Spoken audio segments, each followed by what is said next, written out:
तो अगर आप देखेंगे तो यानी subject to correction vote percentage में 2% का फर्क है। 2%, राइट बालू साहब? 2% वोट डिफरेंस है। It's not a big difference, but yes, in terms of the seat, that gets bigger. But vote percentage wise, only 2% difference is there.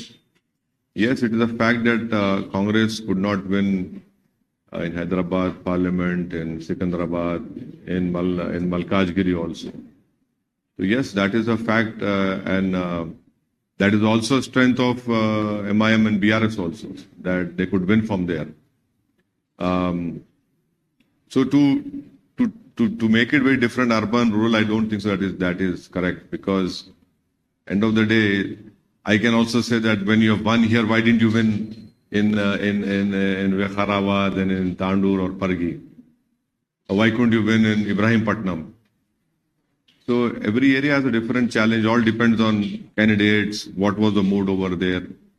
But the fact is, yes, we also played an important role in that. Our party did play an important role in that. तो अब इसका election सामने है sir, अगर हम Hyderabad parliament की constituency की बात करें आगे, फिर से मेरा वही सवाल है, वोटिंग परसेंटेज क्या sitting MP you and party president also you see that challenge in front of you, how to increase and how to approach the people and convince them to vote, exercise their vote.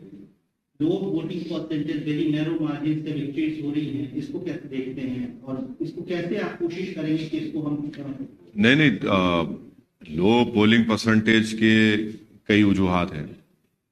एक वजह यह है कि गैर जरूरी के हर बार sensitive के नाम पर पुलिस को, पैरामिलिट्री फोर्स को आप खड़ा कर देते हैं और बैरिकेड्स लगा देते हैं, रोड्स बंद कर देते हैं आप, और आप लोगों को निकल कर जाने की तकलीफ हो जाती है उस दिन। तो वो एक वजह है। दूसरा वजह यह है कि हमारी कोई कमजोरी होंगी, हमको उसको दूर करना चाहिए। तीसरा यह है कि आवाम में भी थोड़ा इंटरेस्ट कम हो रहा है, छुट्टी मनाते उस दिन कि बाहर चले आते। तो ये अहम 3 चीजें। और चौथी चीज ये है कि पोलिंग बूथ जो है, मेरे को एक बात समझ में नहीं आ रही कि गवर्नमेंट के स्कूल्स जो है, गवर्नमेंट के स्कूल्स प्राइवेट बिल्डिंग में चल सकते हैं, तो पोलिंग बूथ प्राइवेट शादी खानों में क्यों नहीं आते भाई? कंप्लीटली मेरे को बिल्कुल ताजुब होता। इलेक्शन कमीशन ऑफ इंडिया को देखना चाहिए कि अगर पूरे इंडिया में गवर्नमेंट स्कूल प्राइवेट बिल्डिंग में चलते, तो आप एक दिन के लिए क्यों नहीं लेते किसी मैरिज हॉल को? आप यानी एक जगह ले रहे आप और एक जगह पे 1100 वोट है, मैंने 2 कमरों को आप, इससे कम कमरा है और आप 2 बूथ, तो कहां पोलिंग परसेंटेज बढ़ेगा? आपके पास कई मैरिज हॉल्स है, आप लीजिए ना। ईसीआई को तो पैसा मिलता गवर्नमेंट ऑफ इंडिया से, बजट सैंक्शन होता, तो उनको चाहिए कि भाई जहां पे ऐसे मैरिज हॉल्स हैं या प्राइवेट हॉल्स हैं या बिल्डिंग्स हैं, आप एक दिन के लिए उनको लीजिए, एक दिन के लिए 4 दिन जो भी लीजिए, ताकि कम से कम लोग जाके वोट डाल सके। और आज भी हम देखें कि कई बुजुर्ग लोग नहीं डाल सके वोट, क्योंकि उनको सहूलत ही नहीं जाने की वहां पे। और फिर आप एक कंडीशन लगाते कि गाड़ी का दूर रोक देना, तो उससे भी वुमेन पोलिंग मुतासर होती। तो हमारे तरफ से जो भी कमजोरी है, हम उसका सेल्फ इंट्रोस्पेक्शन कर रहे, और हम लोग मेहनत करेंगे हमारे असेंबली कॉन्स्टिट्यूंसी में जहाँ पे हमारे को लो पोलिंग परसेंटेज हुआ। जाहिर है हमारे में कोई कमजोरी रही होगी, उसको हम बराबर दूर करेंगे, मुलाकात करेंगे अवाम से। अब तो बूथ वाइज डेटा आता है, तो हम देख रहे हैं, उस पर काम होगा, और इंशाल्लाह मुझे यकीन है कि पार्लियामेंट इलेक्शन में पोलिंग परसेंटेज बढ़ेगा। 3 राज्यों में बीजेपी जीत हासिल की, और ये भी कहा जाता है कि नरेंद्र मोदी इनविंसिबल है, करने जा रहे हैं। जिस प्रकार से उनके हौसले बुलंद हो गए और अभी अपोजिशन के पास चेहरा ही नहीं है, क्या आप इस समझते हैं सर कि 3 राज्यों के बाद बीजेपी काफी स्ट्रॉन्ग पोजीशन में है, अपोजिशन के पास मोदी का जवाब नहीं है? लाइटर वैन में मैं भी इनविजिबल था वहां पे, अभी बीजेपी जीत गई। मैं तो था ही नहीं वहां पे, तब भी बीजेपी जीत गई। हम लोग राजस्थान में 10 सीट लड़े, तो और 4 सीट मध्य प्रदेश में लड़े, छत्तीसगढ़ में तो हम थे ही नहीं, तब भी बीजेपी जीत गई। अपने वालों, अब किसको ब्लेम करेंगे ये लोग? अब किसको ब्लेम करेंगे नहीं मालूम, सोचना पड़ेगा इन लोगों को। मगर बीजेपी जीती वहां पर, यानी मध्य प्रदेश में जो मेजॉरिटी बीजेपी लेकर आई, फॉर्मिडेबल है वो, मैंने बड़ी बड़ी मेजॉरिटी है वो।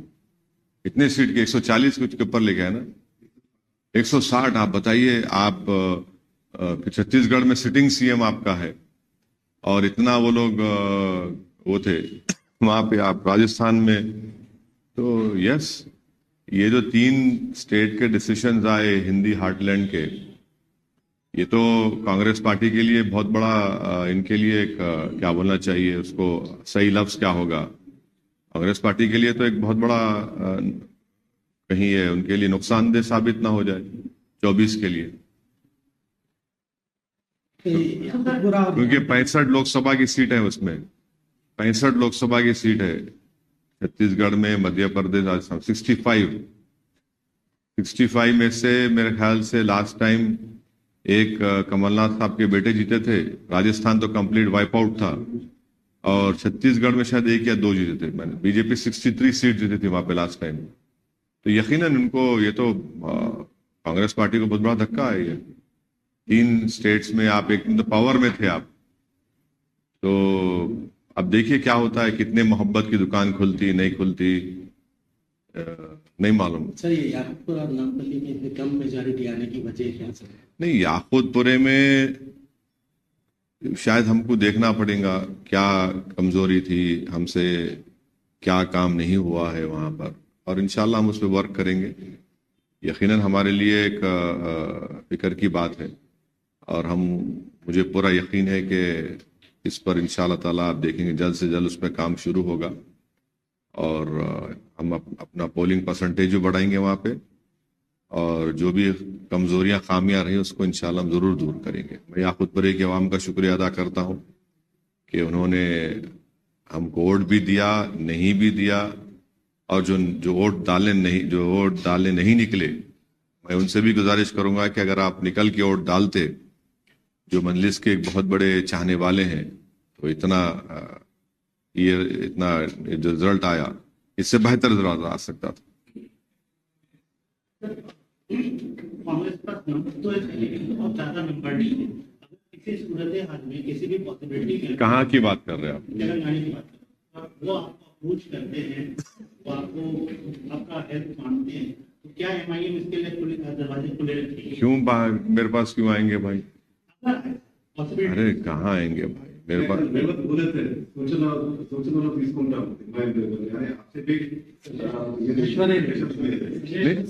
एज एन इफेक्टिव अपोजिशन तो एमआईएम पार्टी के एमएलए अपना रोल निभाएंगे। हम भी चाहेंगे कि तेलंगाना में अमन रहे, प्रोग्रेस रहे, प्रॉस्पेरिटी रहे, यहाँ पर किसी किस्म की तकलीफ ना हो किसी को भी, सेक्शन ऑफ सोसाइटी को। ये तो हमारा हमेशा का ताउन रहा है, ताउन रहेगा। अब आपका स्पेसिफिक सवाल का जवाब मेरे पास नहीं है, क्या होगा नहीं मालूम मेरे को, मगर हम तो अपनी लड़ाई लड़ते आए। मैं शुरू से कह रहा हूं आपको कि हम लोग जीतेंगे, कुछ भी कर लो आप, नहीं होने वाला है यहाँ पर। ठीक है, पोलिंग परसेंटेज कम हुआ थोड़ा, आखिर राउंड्स तक गया याकूतपुरे में, मगर हम तो अपनी ताकत अल्हम्दुलिल्लाह अल्लाह करम में रिटेन कर सके उसको।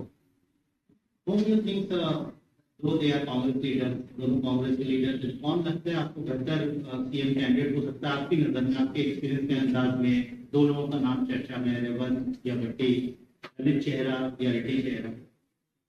नहीं, मेरे को लगता है कि अकबरुद्दीन ओवैसी, अहमद वलाला, माजिद हुसैन, ये बहुत काबिल हैं ये लोग। आप क्यों अंडर एस्टिमेट कर रहे हैं? नहीं, अगर लॉटरी उठ रही तो फिर इनका नाम क्यों नहीं उठना चाहिए? नहीं, ये क्या बात है? नहीं, ये क्या, अरे देखिए, ये उनकी पार्टी का फैसला है भाई, मैं क्या करूंगा उसमें। वो अब काबिलियत की बात आप कर रहे हैं, तो काबिल हमारे अकबर नहीं है क्या? बलाला नहीं है क्या? माजिद हुसैन नहीं है क्या? भाई 3 साल का मेयर, 2 मरतबा कॉर्पोरेटर, जुल्फिकार मेयर थे। काबिलियत की बात करें तो आप, काबिलियत में हम पीछे नहीं है। इसीलिए मेरा सवाल, पहला सवाल मैं जाऊंगा सर, मेरा सवाल ये था कि अगर उन्होंने आपको अप्रोच किया तो क्या रूलिंग पार्टी के साथ for people's welfare. You will work together. नहीं, अब अप्रोच करेंगे नहीं करेंगे, अब आपको कोई बोले हैं तो मेरे को नहीं मालूम, मुझे को तो नहीं बोले। माइनॉरिटी का चेहरा उनके पास अभी फिलहाल नहीं दिख रहा है सर, तो अगर आपको अप्रोच करते हैं तो क्या करने के लिए? आपको दिख रहा है माइनॉरिटी का चेहरा हूं मैं इंडिया का चेहरा हूं, मैं भारत हूं। आप गैर जरूरी मेरे खानों में बांट रहे हैं हम लोग, हमारे को आप मत बांटिए खानों में। Sir, yesterday Muslim representation India has become stronger in North India and Central India, and the Congress Party has become stronger, and India Alliance Congress Party has become stronger in the southern state. So, in the coming elections, will it be a north versus south battle in the parliament? No. Don't ever do that. This is what BJP wants. And it is wrong to say that Congress is strong in South. You see, there is only 2% vote difference in Telangana. And in Karnataka, we don't know what will be the result when parliament elections take place.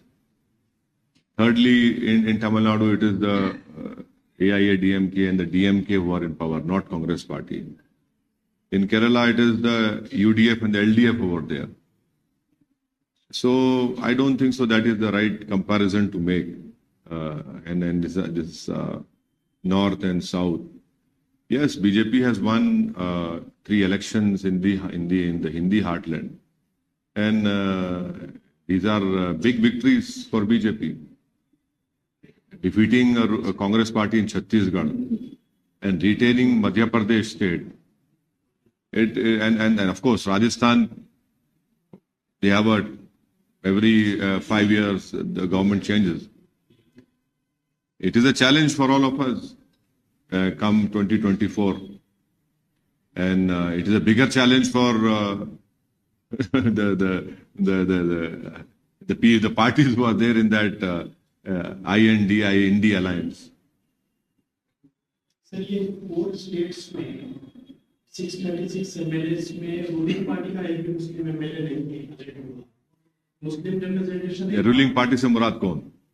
BJP और कांग्रेस। कोई भी मुस्लिम MLA elect नहीं हुआ। नहीं, मध्य प्रदेश में आरिफ मसूद हुए ना, 2 elect हुए हैं, 4 पोजीशन एमएलए। नहीं, अच्छा, रूलिंग पार्टी वो तो बीजेपी है। बीजेपी टिकट देती भी नहीं ना। बीजेपी तो टिकट देखिए, बीजेपी का क्लियर कट है, वो मुस्लिम माइनॉरिटी को इंडियन पॉलिटिक्स से इनविजिबलाइज कर चुके हैं। एक मिनट ठहरिए भाई, बात मत करिए, एक मिनट ठहरो भाई। तो वो लोग इनविजिबलाइज कर चुके हैं, पूरा कोई है ही नहीं। तो बीजेपी का उनके पास एक मुस्लिम एमपी नहीं है, मुस्लिम मिनिस्टर नहीं है यूनियन गवर्नमेंट में। तो बीजेपी का क्लियर कट आइडिया है। अब दूसरे पार्टीज जो है, अब वो भी तो वही चीज फॉलो कर रहे हैं, वो भी तो वही फॉलो कर रहे हैं ना। वो भी तो सॉफ्ट हिंदुत्व बोलिए, हार्ड हिंदुत्व बोलिए। अब कमलनाथ साहब का मध्य प्रदेश स्टेटमेंट था कि राजीव गांधी ने बाबरी मस्जिद के ताले खोले। अब आपके ही घर को लॉक पड़ गया, मध्य प्रदेश में आपके ही घर को लॉक पड़ गया। अब इनको सोचना चाहिए। ये छत्तीसगढ़ में आप बड़े बड़े धर्म संसद कराए, आप कराइए अब आप। ये चीजें हैं, ये देखना पड़ेगा। तो ये तो है। विंटर सेशन चल रहा है सर पार्लियामेंट का। प्राइम मिनिस्टर ने आज एड्रेस किया मीडिया को, उन्होंने अपील की ऑपोजिशन से कि वो जो 3 राज्यों का हाथ है जिनमें इशारा कांग्रेस की तरफ, गुस्सा पार्लियामेंट के अंदर नहीं। हम प्रधानमंत्री से ये और बीजेपी से ही बोलेंगे कि पार्लियामेंट में हम जो बहस करना चाह रहे हैं उसको अलाउ करिए। आप दिल बड़ा करिए। आप सिर्फ अपना गवर्नमेंट का एजेंडा लेके मत चलाइए प्लीज। सिर्फ आप अपना एजेंडा लाके करा लेंगे तो अपोजिशन क्या करेंगे? फिर डिबेट्स में तो होनी चाहिए। सरकार को हम क्रिटिसाइज करें इश्यूज में, ऐसे कई। चाइना पे प्रधानमंत्री क्यों नहीं डिबेट कराते पार्लियामेंट में? क्यों डरते प्रधानमंत्री और उनकी सरकार चाइना से? डिबेट करवाइए ना। कोई 2000 स्क्वायर किलोमीटर में चाइना कब्जा करके बैठा है। हम चाहेंगे डिबेट हो गाजा में, गाजा के ऊपर जो इजराइल जुल्म कर रहा है। 12,000 लोगों को इजराइल खत्म कर चुका है फलस्तीनों से हमारा पुराना रिश्ता रहा। ये डिबेट होना चाहिए पार्लियामेंट में गाजा के बारे में, चाइना जो जमीन पर कब्जा करके बैठा है। और क्या ये मुद्दे आपको लगता है सर विंटर सेशन में हो सकते हैं? अब बहुत से मुद्दे हैं भाई, अभी तो चुनाव से हम निकले हैं, तो ये 1 महीना तो यही इसी में थे। बहुत से ज़ाहिर है हमारे वतन अजीज में बहुत से अवामी मसाइल हैं जिस पर बहस होनी चाहिए, और लोग पार्लियामेंट तरफ देखते हैं कि भाई क्या ये मेरी तकलीफ को बयान कर रहे हैं, क्या हुकूमत मेरी तकलीफ को समझ रही है।